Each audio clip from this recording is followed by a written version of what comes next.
बोलो, आज पढ़ेंगे हम क्या? ट्रांसफार्मर। ट्रांसफार्मर क्या होता है कि ट्रांसफार्मर, ये हमने नाम सुना है बहुत ज्यादा, अपने गांवों में लगे होते हैं, जिसको हम क्या बोलते हैं? ट्रांसफार्मर। इसका कार्य क्या होता है? वोल्टेज को कम या ज्यादा करना। क्योंकि हमारे गांवों में लगे होते हैं जो वोल्टेज को क्या करते हैं? कम करते हैं वोल्टेज को, क्योंकि हमारे आते हैं 11 kV या 33 kV, उसको हम अपने रिक्वायर्ड के हिसाब से लेते हैं 240 या 440 में। अब आज हम पढ़ेंगे ट्रांसफार्मर क्या होता है, क्योंकि ये बोर्ड एग्जाम से भी और कॉम्पिटेटिव एग्जाम से आजकल की दुनिया में बहुत ही महत्वपूर्ण, और इलेक्ट्रिकल की क्या है, इलेक्ट्रिकल का पिता है ये, क्योंकि इलेक्ट्रिकल ही इससे चलती है पूरी। तो आज हम ट्रांसफार्मर पढ़ेंगे। ट्रांसफार्मर क्या होता है? Transformer is a static device. ये क्या है? एक स्टैटिक डिवाइस, मतलब कि स्थिर युक्ति है। अब इसको स्थिर युक्ति क्यों बोला है? स्थिर युक्ति है, इसको हम मशीन नहीं बोल सकते। स्थिर युक्ति इसलिए बोला है क्योंकि इसमें कोई भी पार्ट्स क्या नहीं करता है? मूव नहीं करता है, इसलिए हमने इसको क्या बोला है? स्थिर युक्ति।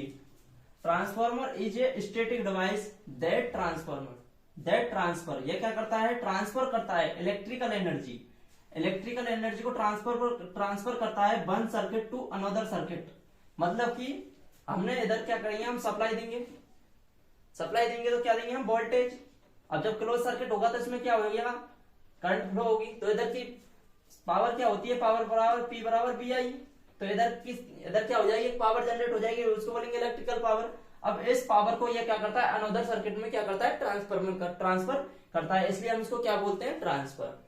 ट्रांसफार्मर। इसलिए ये क्या करता है? क्योंकि जब इसमें हम सप्लाई देंगे तो ये क्या है? वाइंडिंग में क्या होगा? Flux generate. अब फ्लक्स जनरेट होगा तो ये क्या करेगा? कोर के माध्यम से, ये इसकी ट्रांसफार्मर की कोर होती है और ये सेकंड वाइंडिंग को कट करता है। फिर ये क्या करता है? फिर ऐसे क्या है? फ्लक्स है जो सेकेंडरी वाइंडिंग को कट करता है। जब सेकेंडरी वाइंडिंग को कट कर गया तो फैराडे के इलेक्ट्रोमैग्नेटिक इंडक्शन के लॉ के अनुसार ये टर्न्स होते हैं, तो वहां पे क्या है? इंड्यूस ईएमएफ होता है। क्योंकि यदि सर्किट ये क्लोज कर दें हम, इसको भी हम इसके बीच में क्या लगा दें? हम लोड लगाते, तो ये क्या हो जाएगा? क्लोज। तो इसमें भी क्या है? धारा प्रवाहित हो जाएगी। तो ये क्या करेगा? यहाँ पे इसमें क्या है? इंड्यूस ईएमएफ हो जाएगा। तो ट्रांसफार्मर क्या होता है? इधर की पावर को ये क्या करता है? दूसरे सर्किट में ट्रांसफर करता है। तो ये क्या लिखा है? One circuit to another circuit at a constant frequency. मतलब कि ये फ्रीक्वेंसी को कोई चेंज नहीं करता है। जो प्राइमरी साइड की फ्रीक्वेंसी होती है 50 हर्ट्ज, वही सेकेंडरी साइड की फ्रीक्वेंसी होती है 50 हर्ट्ज। ये फ्रीक्वेंसी के मान में चेंज नहीं करता है, बस क्या करता है? ये वोल्टेज को कम या ज्यादा करता है। वो कैसे करता है? अभी रुको, मैं बताऊंगा। अब क्या होता है? जो ट्रांसफार्मर में हम क्या सप्लाई देते हैं, तो इधर क्या पावर होती है और उधर भी क्या है? ये इधर की पावर को उधर की पावर में ट्रांसफर करता है। तो ये कैसे करता है? देखो दोस्तों, ये हमने इधर क्या दिया? 240 दिया। मतलब कि हम इधर की पावर का P1 पावर और इधर की पावर कौन सी होगी? P2 power. ठीक है दोस्तों। अब यह क्या करता है? वोल्टेज को कैसे तो कम ज्यादा करेगा। यदि वोल्टेज को ये क्या कर रहा है? इधर वोल्टेज V है, तो V है तो कोई करंट होगी। अब इसने क्या किया? सेकेंडरी साइड में यदि वोल्टेज को क्या करता है? कम करता है। मान ले इधर की पावर है 100 वाट, ठीक है? इधर की पावर क्या है? 100 वाट। 100 को मान लो कि हमने कैसे लिख सकते हैं? जैसे हमने इधर दिए 25 वोल्ट दिए, और हमारी करंट कितनी? वही 4, तो हमारी पावर कितनी हो गई? 100। अब उधर की साइड में इसने क्या किया? वोल्टेज को 25 वोल्टेज को हमने क्या कर लिया? उधर की साइड में स्टेप डाउन करके उसने कर दिया 5 वोल्ट। ठीक है, 5 वोल्ट कर दिया। हमको पावर हमारी इक्वल होनी चाहिए, तो इसमें करंट कितनी फ्लो होगी? तो हमारी करंट कितनी होगी? इसको 100 बनाने के लिए हम इससे क्या करेंगे? इसको 20 से गुणा करेंगे। तो हमको क्या देखा कि यदि हम वोल्टेज को कम करते हैं तो हमारी पावर बढ़ती है। मतलब कि हमको क्या करना है? यदि पावर को इक्वल रखना है, तो यदि ये वोल्टेज को स्टेप अप कर रहा है तो करंट को स्टेप डाउन करता है। तो ट्रांसफार्मर 2 टाइप्स के होते हैं, जिसमें मैं आपको इसको अच्छे से बताऊंगा कि P1 की पावर और P2 की पावर में वोल्टेज और करंट में किस तरह फ्लक्चुएशन आता है। तो ट्रांसफार्मर की सहायता से एग्जाम में जो इंपोर्टेंट पॉइंट्स होते हैं वो सबसे ज्यादा पूछे जाते हैं। वो क्या होते हैं कि ट्रांसफार्मर हमेशा क्या करता है? एसी सप्लाई पे वर्क करता है। ट्रांसफार्मर क्या करता है? हमेशा एसी सप्लाई पर वर्क करता है। अब ये एसी सप्लाई पर वर्क करता है, डीसी पे क्यों नहीं वर्क करता? ये सबसे ज्यादा क्वेश्चन उठता है। तो दोस्तों देखो, डीसी पे ये वर्क करेगा, तो डीसी में क्या है? पोलरिटी होती है प्लस माइनस। ठीक है, पोलरिटी होती है प्लस और माइनस। जब प्लस से हमारी बाइंडिंग में सप्लाई आएगी तो इस बाइंडिंग में क्या है? ईएमएफ जनरेट होगा। ठीक है, ईएमएफ जनरेट होगा तो ईएमएफ की इधर क्या बनेगा, एन पोल, जिस साइड से वाइंडिंग में करंट फ्लो करती है उधर एन बनता है और इधर क्या बनेगा एस। ठीक है, तो ये क्या है, फ्लक्स इसमें से निकलेगा और इधर फ्लक्स की डायरेक्शन क्या हो जाएगी, एक फिक्स डायरेक्शन हो जाएगी, ऐसे चलेगा फ्लक्स। ठीक है, कैसे चलेगा, फ्लक्स ऐसे चलेगा।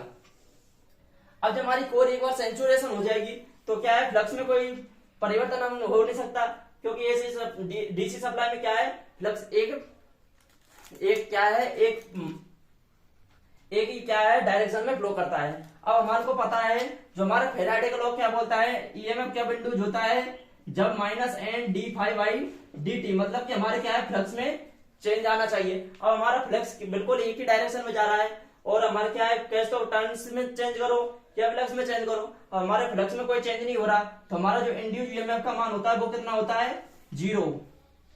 क्योंकि जब फैराडे का पहला नियम बोलता है जब किसी कंडक्टर को विद्युत क्षेत्र क्या है या चुंबकीय क्षेत्र के अंदर रखा जाता है तो क्या है कि कंडक्टर में क्या है, इंड्यूस ईएमएफ हो जाता है, या किसी कंडक्टर पर विद्युत क्षेत्र या चुंबकीय क्षेत्र डाला जाता है तो भी इसमें इंड्यूस ईएमएफ हो जाता है। अब इसमें क्या है, वो परिवर्तन होना चाहिए, फ्लक्स क्या है, फ्लक्स चेंजेबल होना चाहिए या कंडक्टर मूव करना चाहिए, कोई एक चीज उनमें से मूव करनी चाहिए। अब इसमें क्या है, हमारे कंडक्टर भी क्या है, स्टेबल है, फ्लक्स भी हमारा क्या है, एक ही डायरेक्शन में है, तो हमारे क्या है, कोई सी भी डायरेक्शन में, मतलब कि हमारा फ्लक्स और कंडक्टर कोई भी मूव नहीं करता है, इसलिए इंड्यूस ईएमएफ का मान कितना होगा, 0। और डीसी में क्या करते हैं, जो मतलब कि एसी में क्या करते हैं, कभी करंट की डायरेक्शन इस साइड में, कभी करंट की डायरेक्शन इस साइड से, कभी एसी में क्या है, बदलती रहती है, इसलिए क्या है, हमारा फ्लक्स की डायरेक्शन कभी इधर कभी इधर कभी इधर कभी इधर, तो इसलिए क्या करता है, ये फ्लक्स हमारा क्या है बार बार चेंज होता रहता है। और एसी सप्लाई में क्या है, सेकेंडरी वाइंडिंग में ईएमएफ इंड्यूस हो जाता है। ये हमारा पहला पॉइंट होता है कि ट्रांसफॉर्मर एसी सप्लाई पे क्यों वर्क करता है, वो हमने अच्छे से समझा। और दूसरा है कि ट्रांसफॉर्मर फैराडे के विद्युत चुंबकीय प्रेरण के सिद्धांत पर कार्य करता है। विद्युत चुंबकीय प्रेरण ये क्या होता है, फैराडे के इलेक्ट्रोमैग्नेटिक इंडक्शन के सिद्धांत पर कार्य करता है। ये होता है जब किसी कुंडली में हम सप्लाई देते हैं तो वो क्या करता है, मैग्नेट बन जाती है, और सप्लाई हटाते हैं तो वो क्या करती है, डायमैग्नेट बन जाती है। तो जब ये क्या है, मैग्नेट बनती है तो ये अपने कोर के माध्यम से सर्किट को क्लोज करके सेकंड को कट करती है, इसी कारण ये क्या है, फैराडे के विद्युत चुंबकीय प्रेरण के सिद्धांत पर कार्य करती है। अगला है अन्योन प्रेरण। ट्रांसफॉर्मर अन्योन मतलब कि एक कुंडली में हम सप्लाई दे रहे हैं, उसके कारण दूसरी कुंडली में वोल्टेज जनरेट हो रहे हैं, इसी को हम क्या बोलते हैं, अन्योन, मतलब कि अन्य के कारण, दूसरे के कारण, उसी को हम क्या बोलते हैं, अन्योन प्रेरण।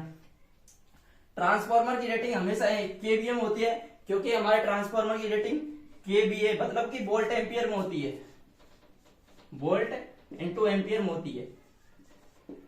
इसकी रेटिंग कभी भी वाट में नहीं होती है, क्योंकि ये कोई मशीन नहीं होती है, ये एनर्जी का कंजप्शन नहीं करता, पावर का कंजप्शन नहीं करता।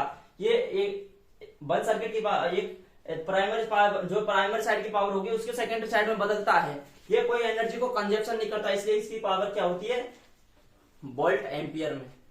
यदि ये एनर्जी का कंजप्शन करता तो इसकी वो हमारी पावर हो जाती किलोवाट में, इसलिए क्या पावर का कंजप्शन नहीं करता, इधर की पावर को यह क्या करता है, इधर की पावर में ट्रांसफर करता है, पर दोनों की पावर क्या होती है, इक्वल होती है, तो इसलिए इसकी रेटिंग किस में होती है, वोल्ट एम्पियर में। अगला है कि ट्रांसफॉर्मर की प्राइमरी एंड सेकेंडरी साइड की पावर हमेशा इक्वल होती है। ठीक है दोस्तों, जो हमारी P1 है वो P2 के बराबर होगी। P1 क्या होगी, V1 I1, V2 I2, मतलब कि प्राइमरी साइड के वोल्टेज और प्राइमरी साइड की करंट, और इधर की सेकेंडरी साइड का वोल्टेज और सेकेंडरी साइड की करंट, ठीक है, वो क्या होंगी, इक्वल होंगी।